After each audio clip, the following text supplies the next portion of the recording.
Assalamu alaikum and very good afternoon.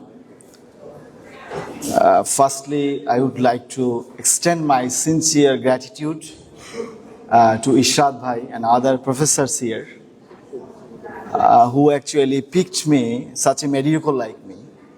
You know that usually such, what I can say, the freshman reception should be conducted with some people with the self-repute. But you see that I need some introduction. You don't know me at all. And Ishad Bhai very painstakingly introduced me with, I think, with some good words that actually I don't, what I can say, expect. But still, I have a journey over last 38 years in my life. So I think I can share some of my experiences, some of my insights that I gained through all over my journey. So I started my formal schooling at the standard 8. I think you may be surprised that it sounds very ridiculous that how come someone started his education at, what I can say, that at standard 8. And when I finished my graduation in medical college, I understood that I could not read well in my life. So I switched over this profession to the civil service, very mediocre civil service. Civil service is not for the skilled people. It's a guaranteed job. You may work for the people, you may work for the government, but there are a lot of loopholes. You will have very financial hardship. At the same time, very kind of disreputation all over the world. If you just think, for example, Ronald Reagan, almost at 1986, in a press conference, he says, the 9 most terrifying word in the world, the English language, is that I am from government and I want to help. He says that, যে আমি সরকার থেকে এসেছি এবং আমি help করতে চাই, these are the 9 most terrible words in English language. So I choose this profession to get some time, you know, that as a clinician, physician does not have enough time. And fortunately, you know, that God endowed me to landed over a university that I have never dreamed of, University of Oxford. I could not, what I can say, use that temperament or you kind of learning of Oxford in my life. I could not flourish academically. But I understood that it gave me some kind of understanding of excellence, the higher purpose of the life. So for the convenience of my audience and even for me, I want to actually speak like how Ishad Bhai spoke here in Bangla and English. How we evolved from the hunter-gatherer to the age of the AI or the fourth industrial revolution. Hunter-gatherer যুগে আমরা যখন ছিলাম, our forefathers, our 4 generations, they had to wait for hours and hours to have some fruits, have some animal flesh. তারা যদি এটা miss করতো তাহলে যেটা হতো যে তাদের ওই দিনের ফুড হতো না, খাবারের সংস্থান হতো না। সেই সময়টা অনেক লম্বা সময় ধরে চলেছে। মানুষ শুধুমাত্র তার জৈবিক চাহিদাকে পূরণ করার জন্য মানুষ সংগ্রাম করেছে। এরপরে আমরা জানি যে একটা বড় ধরনের চেঞ্জ এসেছে আমাদের ইন্ডাস্ট্রিয়াল রেভলিউশনের মাধ্যমে, যেখানে মানুষের কাছে একটা নির্দিষ্ট কর্মঘণ্টা এসেছে এবং মানুষ একটা প্রক্রিয়ার মধ্যে শিখে গিয়েছে যে কিভাবে খাদ্য উৎপাদন করতে হয়, কিভাবে সেটাকে বিপণন করতে হয়। এরপরে আমরা জানি ইন্টারনেট, এখনকার যুগ তো আমার বলার কিছুই নাই। আমরা জানি খুব সহজেই আমরা হয়তো যে কোনো কিছু করে ফেলতে পারি। আমরা মনে করি যে আমরা হয়তো উৎকর্ষতার জায়গায় পৌঁছে গিয়েছি। We have reached at the peak of our civilization. কিন্তু আমি যেটা বলতে চাই যে আমার যেটুকু জানাশোনা, আমার যেটুকু পৃথিবী দেখা, আসলে সেইটা নয়। পৃথিবীর শুরু থেকে আজ পর্যন্ত একটা বিষয় চূড়ান্ত হয়ে রয়ে গিয়েছে, সেটা হলো dedication, attention and focus. Neil Postman, আমি যারা তরুণ তাদেরকে বলবো এই নামটা তোমরা মনে রাখবে। আমি বই পড়ার চেষ্টা করি, পড়াগুলো খুব বিক্ষিপ্ত, এই জন্য আমার গল্পগুলো বিক্ষিপ্ত হবে, কিন্তু আশা করি আজকে যখন তোমরা ক্লাসরুমে 30 মিনিট পরে ছাড়বে, অন্ততপক্ষে তোমাদের 2-1 জনের 2-1টা বইয়ের নাম যদি মনে থাকে, সেই বইগুলো তোমাকে সঠিক দিশা দিবে, আমি যদি নাও দিতে পারি। নেইল পোস্টম্যান, উনি নিউ ইয়র্ক ইউনিভার্সিটির একজন টিচার, উনি একজন এডুকেটর, একজন ফিলোসফার। যেহেতু ভাইয়া ফিলোসফারের কথা বলেছেন, উনি 1985 যখন ইন্টারনেট আসেনি, তারিখগুলো অনেক ক্ষেত্রে ভুল হতে পারে, আমি মানে পার্ডন মি ফর দ্যাট, যখন ইন্টারনেট আসেনি, আমরা জানি ইন্টারনেট 90-এর পরে পপুলার হয়, স্মার্টফোন অনেক পরের কথা, তখন উনি একটা বই লিখে গিয়েছিলেন, খুবই চমৎকার বই, আমি মাঝে মধ্যে এটা পড়ি, amusing ourself to the death, যে আমাদের মৃত্যুর দিকে বিনোদনের মধ্যে চলে যাও।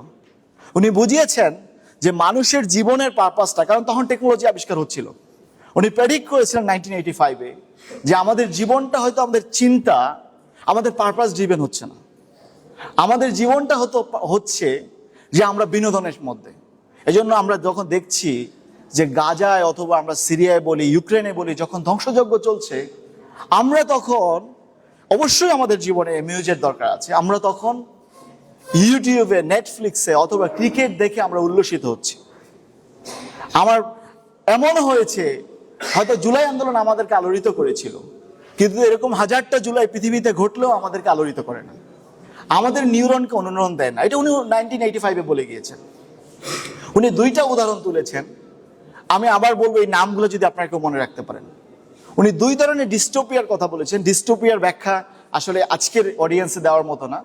উনি যেটা বলেছেন, জর্জ অরওয়েলের একটা 1984 আছে, আর একটা আছে অ্যাডোলাস হাক্সলের ব্রেভ নিউ ওয়ার্ল্ড। এখানে ওনারা ডিস্টোপিয়ার বর্ণনা দিয়েছেন। নেইল পোস্টম্যান বলেছেন যে এমন হবে যে আমাদের বিষয়টা হবে যে আমাদের ক্ষমতার কারণে না, আমাদের চিন্তা হারিয়ে যাবে না, বরঞ্চ আমরা পারপাসফুলি আমরা চিন্তাকে ভুলে যাব। এরপরে উনি ফাইনালি যেটা টেকনোপলি নামে একটা বই লিখেছেন, উনি বলছেন যে technology can be a tools of our life but it cannot be purpose. Technology can support our purpose of our life, it cannot be shed by the technology. এবং উনি 1995 আরেকটা বই লিখে যান, এন্ড অফ আওয়ার এডুকেশন। তিনটা বই আমি মনে করি মাস্ট টু রিড। এইটা বেসিক্যালি পৃথিবীর সব দেশই এগুলো ব্যাচেলরে পড়ানো হয়, যেটাকে লিবারেল এডুকেশন আমরা বলি, ওয়েস্টার্নাইজ লিবারেল এডুকেশন। আমাদের দেশে দুর্ভাগ্যজনকভাবে আমরা টিউটোরিয়াল এবং পরীক্ষা কেন্দ্রিক হয়ে গেছি মারাত্মকভাবে। ওয়েস্টার্ন এডুকেশনও চাকরি কেন্দ্রিক, কিন্তু আনফর্চুনেটলি আমরা তো ফটোকপির দেশ, আমরা তো কোনো কিছু ইনোভেট করি না।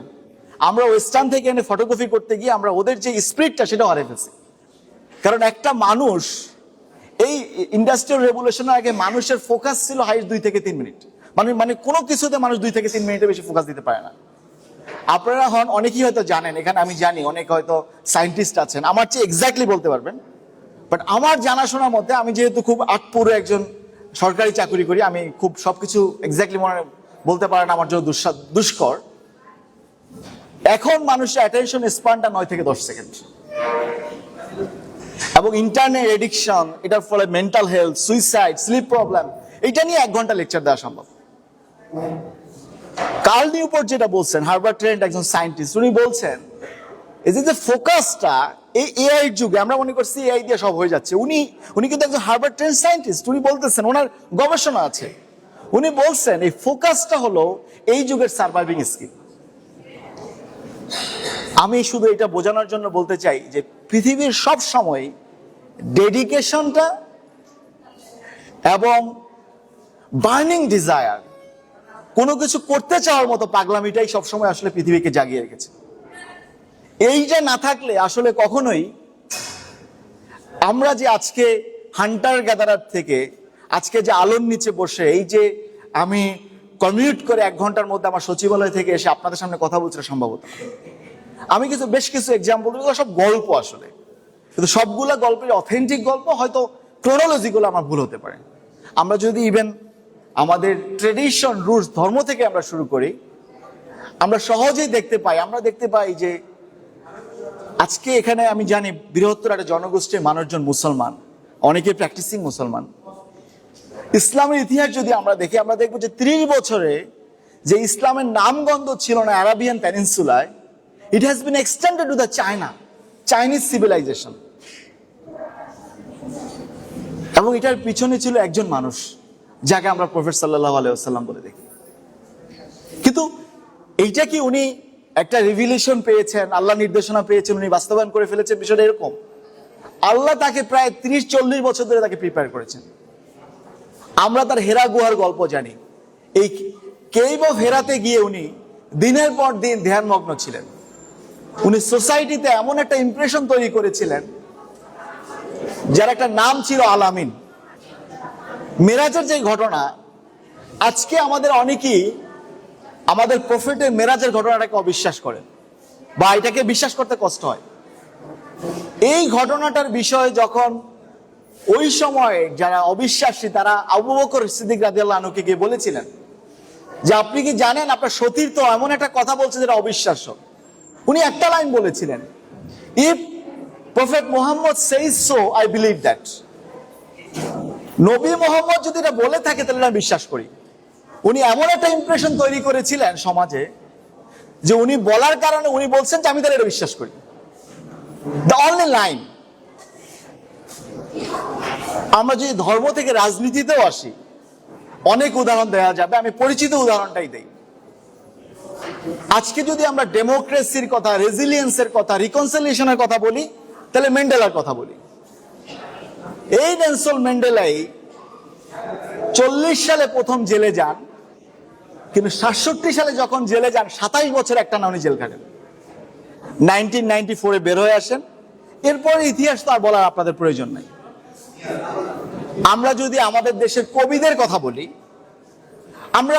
আমরা জানি যে বিদ্রোহী কবি 22 বছর বয়সে বিদ্রোহী কবিতা লিখেছিলেন। এবং আমরা মাঝে মধ্যে বলি উনি তো আনএডুকেটেড ছিলেন, উনি তো স্কুলিং ছিলেন না।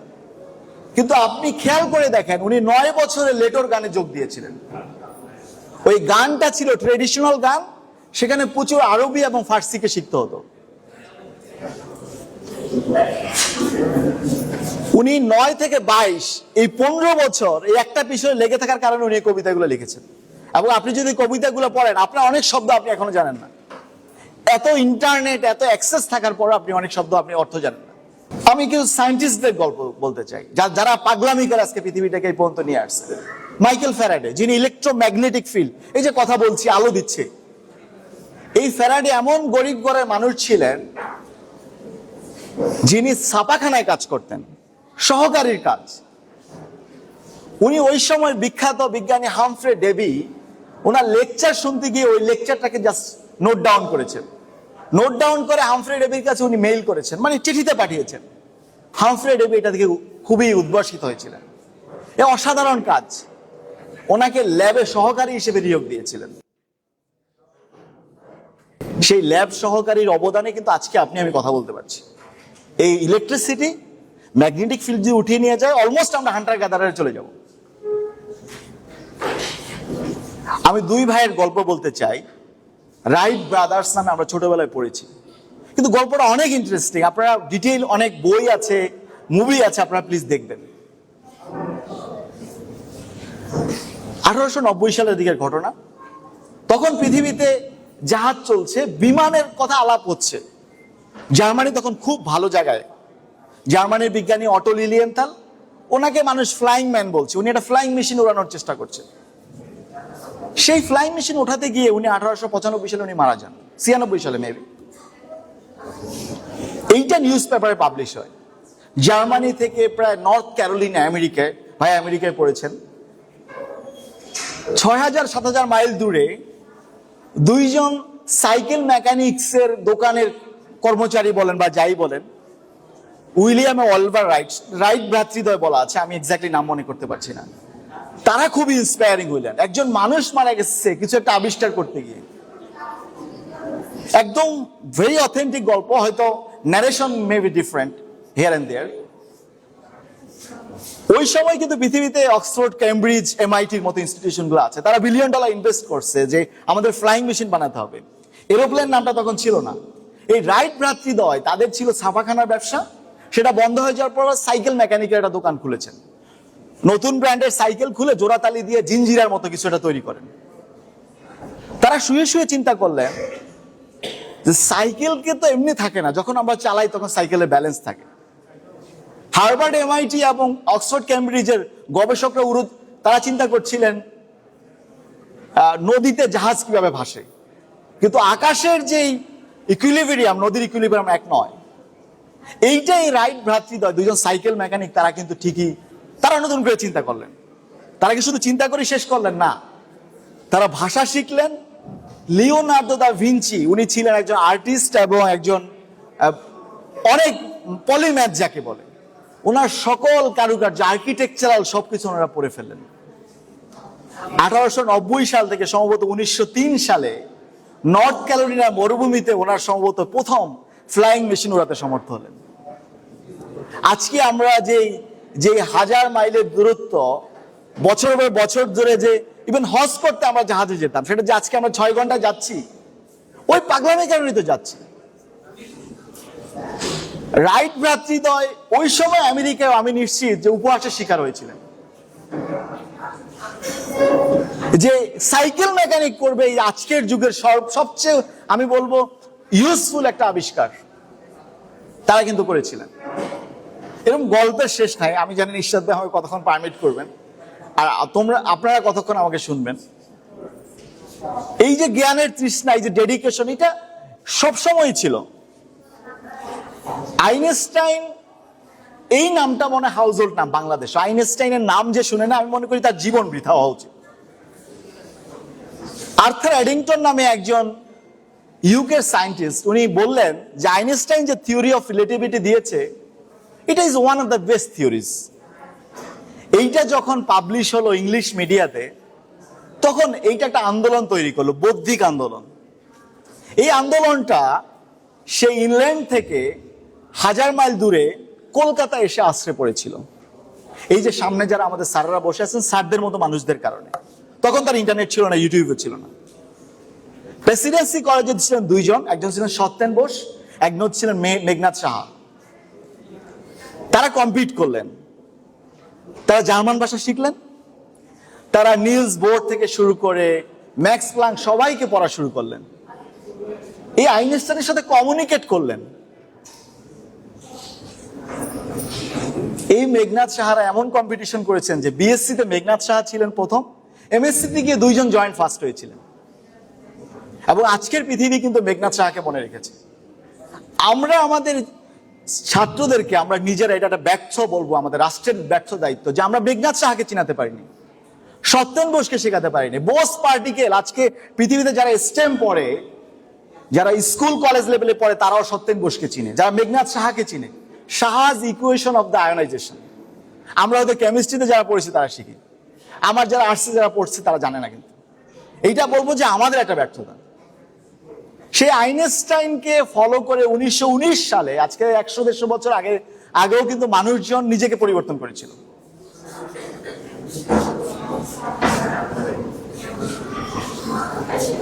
এইসব গল্প আপনি ইতিহাসের পড়তে পড়তে পাবেন। রুল শুধু একটাই, সেটা হলো ফোকাস এবং ডেডিকেশন। এবং আমাদের বইয়ের কাছে ফিরে যাওয়া। ম্যালকম গ্লাডওয়েল নামে একজন বিহেভিয়ারাল সায়েন্টিস্ট আছেন, উনি বলেছেন যে মানুষ যদি নিজেকে পরিবর্তন করতে চায়, যেটা বলছেন ভাই লিগাসি যদি অর্জন করতে চায়, এক্সিলেন্স যদি অর্জন করতে চায়, উনি একটা টাইম লাইন ধরে দিয়েছেন, সকল গবেষণাকে একটা কিউরেট করেন। উনি এটা বলেছেন 10,000 আওয়ার্স রুল। আমরা এটাকে ডাইসেক্ট করে দেখেছি, এটা 3 ঘন্টা করে যদি আপনি ব্যয় করেন 9 বছরের সাধনা। আজকে যে আমাকে পরিচয় করে দেওয়ার প্রয়োজন হলো, এই পরিচয়টা লাগতো না যদি আমি আপনাদের মতো বয়সে, তোমাদের মতো বয়সে যদি আমি জানতাম যে এই 10,000 ঘন্টা হলো একজন মানুষকে ট্রান্সফর্ম করার 1 নম্বর সূত্র। 3 ঘন্টা করে কোথাও ফোকাস দাও, কোনো একটা স্কিলকে শেখা। তাহলে আজকে ইরশাদ ভাই আমার পরিচয় দেওয়া লাগতো না।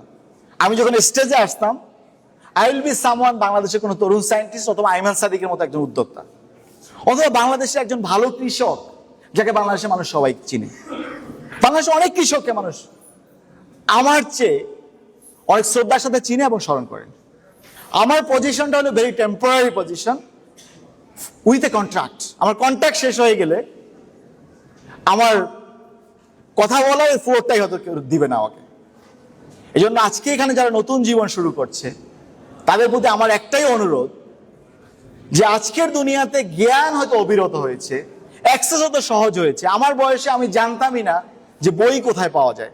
একটা সুন্দর বই লাইব্রেরিতে পছন্দ হলে ওখানে গিয়ে বসে পড়ে আসছি, বইটা কেনার সামর্থ্য আমার ছিল না। ব্যক্তিগত বিষয়, ভেরি পার্সোনাল টিডবিটস, কিন্তু আমি বলতে চাই যে আজকের সময় যদি আপনি 15,000 টাকা খরচ করে একটা কিন্ডেল কিনেন, 1 কোটি টাকার মতো বই আপনি পাবেন। আপনি যদি সেই সব বই না পান, তাহলে প্লিজ আপনারা আমার মেইল নাম্বার দিয়ে যাবো, আমাকে নক করবেন যে এই বইটা আপনি পড়তে চান। এটাই হবে আজকের এই পডিয়ামে দাঁড়িয়ে আমার কথা বলার একমাত্র অর্জন, কেউ যদি আমাকে রিচ করেন। এটাই আমি চেষ্টা করেছি আমি যখন মাঠ প্রশাসনে কাজ করেছি, মানুষজনকে বলার। তো সবচেয়ে বড় বিষয় হলো আপনার জীবনের আপনার যে সক্ষমতাটা, এই সক্ষমতার সবচেয়ে ভালো জায়গায় আপনি এখন আছেন, স্টুডেন্ট লাইফ। আপনি যখন চাকরি বাকরি শুরু করে দিবেন, তখন আপনার সক্ষমতাকে সংকুচিত হয়ে যাবে, তারপরেও শেষ হবে না। হকিংসের নাম আমরা সবাই জানি। হকিংস অক্সফোর্ডে পড়ার সময় উনি এক পর্যায়ে চিন্তা করলেন উনি কসমোলজিতে পড়বেন। উনি বেসিক্যালি ফিজিক্স বা এই টাইপের দিয়ে শুরু করেছিলেন, কেমব্রিজে পড়বেন। শেষ দিয়ে গিয়ে দেখা গেল যে তার যে মার্কস, সেই মার্কসে আসলে কেমব্রিজে পিএইচডি কুলাচ্ছে না। উনি তখন একটা ইন্টারভিউ দিলেন কেমব্রিজের যাদের আন্ডারে উনি পিএইচডি করবেন, এবং সম্ভবত 26 বছর বয়সে উনি পিএইচডি করলেন। ঠিক ওই 1 বছরের মধ্যে উনি মোটর নিউরন ডিজিজে উনি আক্রান্ত হয়েছেন। মোটর নিউরন ডিজিজ এমন একটা ডিজিজ, নন কিউরেবল ডিজিজ, কিন্তু সেই রোগ নিয়েও তিনি 50 বছর বেঁচে ছিলেন। এবং হকিংসের নাম জানে না এমন কেউ মনে হয় মানুষ এই ফ্লোর অন্তত থাকার কথা না। যদি কেউ হকিংস সম্বন্ধে না জানে, তাহলে বলবো যে এটা তার ব্যর্থতা এবং একই সাথে আমাদেরও ব্যর্থতা। আমি অনেক গল্প বলেছি বাইরের, আমাদের নিজেদের কিছু গল্প বলতে চাই, যেটা দিয়ে আমি আসলে নিজেকে অনুপ্রেরণা খুঁজে পাই। ইরশাদ ভাই যেটা বলে, অনেকে বলছেন যে আমি উপজেলা নির্বাহী অফিসে থাকার সময় কিছু কাজ করার চেষ্টা করেছি, কিন্তু আমার কাছে মনে হয় আমি ওই রিক্সাওয়ালা জয়নালের চেয়েও সফল হতে পারিনি। আপনারা দয়া করে ইন্টারনেটে সার্চ দিয়ে দেখবেন যে রিক্সাওয়ালা জয়নালের লাইব্রেরির গল্প। বাংলাদেশে একজন রিক্সাওয়ালা জয়নাল যে লাইব্রেরি করেছে, সেরকম একটা লাইব্রেরি আমি উপহার দিতে পারিনি। আমি যে লাইব্রেরিটা করেছিলাম সেটা আমি আসার পর বন্ধ হয়ে গিয়েছে। এখানে অনেক নারীরা আছেন, আমি আরেকটা গল্প বলতে চাই। এগুলো খুবই এলোমেলো গল্প, বাট স্টিল আমি বলার প্রয়োজন মনে করি। আপনারা 4 চিকিৎসকের জননী যদি সার্চ দেন, একটা গল্প আপনাদের সামনে আসবে। আমি জানি না আপনারা গল্পটা পড়েছেন কিনা। এরপরে একটা গল্প বলে আমি আজকে শেষ করে দিব।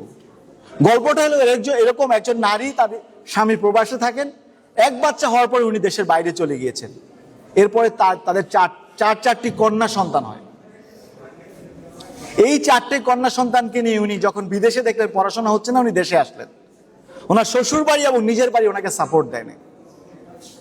উনি শহর পরিবর্তন করেছেন, উনি নিজের পৈতৃক বাড়িটা বিক্রি করেছেন। কিন্তু ওনার 4 জন সন্তান ঢাকা মেডিকেল থেকে শুরু করে সম্ভবত কুমিল্লা মেডিকেল কলেজ, 4টা মেডিকেল কলেজে চান্স পেয়েছেন, এবং তারা এখন সরকারকে সেবা দিচ্ছেন। তো প্রত্যেকটা সফলতার পিছনে আসলে কোনো শর্টকাট নেই। আমি সব সময় যখন গ্রামে থাকতাম, আমি আসলে গ্রামের শিক্ষকদের একটা কথা বলতাম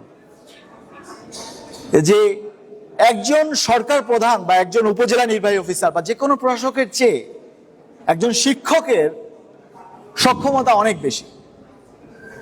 আপনাদের হয়তো মনে আছে 2022 সালের কথা, বাংলাদেশের একজন মেয়ে ফুটবলার সাপে জয়ী হওয়ার পর একটা স্ট্যাটাস দিয়েছিল। আমার মনে আছে আমি ওই স্ট্যাটাস পরে কান্না করে দিয়েছিলাম, ভেরি পার্সোনাল থিং। উনি লিখেছিলেন যে আমরা কোনো ছাদ খোলা বাসে সংবর্ধনা চাই না।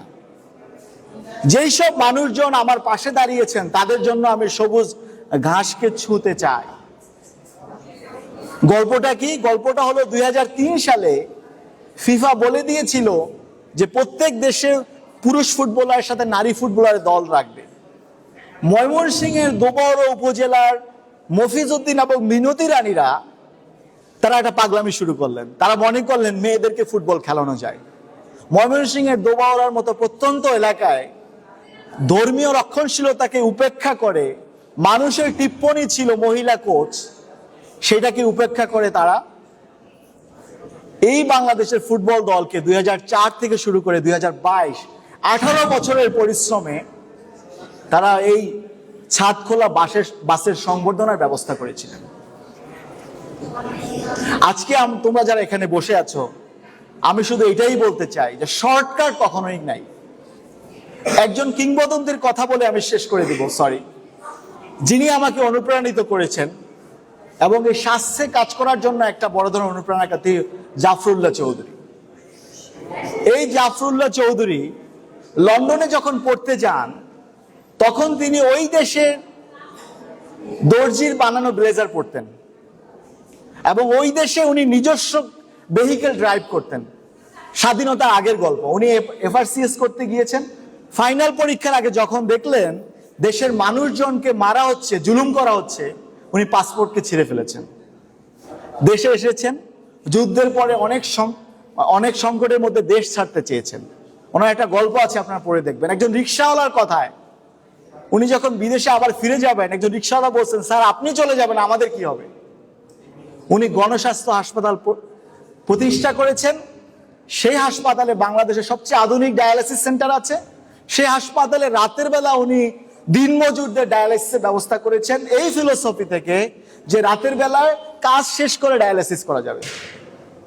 চিন্তার যে প্রসারতা, এটা আপনার কয়েক বছর লাগবে। আমি এক সময় আমার সরকারি চাকরি আর্থিক দৈন্যদশার কারণে খুব আফসোস হতো আমার, কিন্তু বিশ্বাস করেন আমার জীবনের মোরাল ক্যাম্পাস সেদিন চেঞ্জ হয়ে গেছে যেদিন আমি প্রথম শুনতে পেয়েছি জাফরুল্লাহ স্যার শুধুমাত্র টিভিতে বা সবসময় যে ছেঁড়া শার্ট পরতেন, বিষয়টা এরকম না। ওনার ক্যান্সার হওয়ার আগ পর্যন্ত কোনো ব্যাংক অ্যাকাউন্ট ছিল না। This is the purpose of life. আমি যে 10-15 মিনিট এলোমেলো কথা বললাম, শুধু এটাই বলতে চাই, পাগলামি এবং পারপাস, বার্নিং ডিজায়ার এবং পারপাস যদি আপনার জীবনে না থাকে, আপনি আরেকজনের অনুগ্রহে আপনাকে বাঁচতে হবে। আপনাকে তখন সিস্টেমের সাথে সংগ্রাম করতে হবে। আমি যখন চাকরির পরীক্ষা দিই, আমার 4র্থ বিসিএস আমি এখানে এসেছিলাম, 2টা বিসিএস যখন আমাকে ফেল করানো হয়, তখন আমাকে একজন বড় ভাই বলেছিলেন, তোমার জীবনে একটা চাকরি লাগবে। এবং আমাকে ম্যাক্স প্ল্যাঙ্কের একটা উক্তি উনি ধরিয়ে দিয়েছিলেন। সেই উক্তিটা এখনো আমার নোটে সেভ করা আছে। ম্যাক্স প্ল্যাঙ্কের নাম সবাই জানি, কোয়ান্টাম মেকানিক্সের জনক। আজকে যে এআইটিআই সব এটার উপর দাঁড়িয়ে আছে। সেকেন্ড ওয়ার্ল্ড ওয়ারে যখন বোম্বিং চলতেছে, তখন ওনার পকেটে একটা চিরকুট থাকতো। ওই চিরকুটে একটা কথাই লেখা ছিল, you have to compromise on everyday, you cannot change this catastrophe. আপনি এই বিপর্যয়কে আপনি থামাতে পারবেন না, আপনাকে প্রতিদিন কম্প্রোমাইজ করতে হবে। আপনি ইউনিভার্সিটিতে পড়াতে যাবেন, আপনার সামনে আপনার স্টুডেন্ট মারা যাবে। হোয়াট ইউ ক্যান ডু, উনি আরো ডিটেইল লিখেছেন। উনি বলছেন, but you can form a island of constancy, island of life.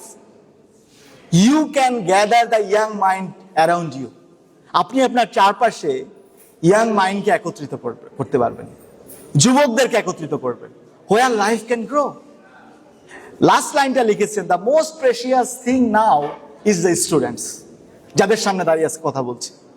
এবং আমি আজকে ঈর্ষা করছি এই স্যারদেরকে নিয়ে, যারা সারা জীবন শেখাতে পারছে। হয়তো সমাজে জৌলুসের অভাব আছে বা অনেক কিছু সংকীর্ণ থাকতে পারে, একটা ডায়াস এবং সামনে যে অডিয়েন্স যাদের আছে, আমি মনে করি পৃথিবীর শ্রেষ্ঠ সৌভাগ্যবান মানুষ তারা।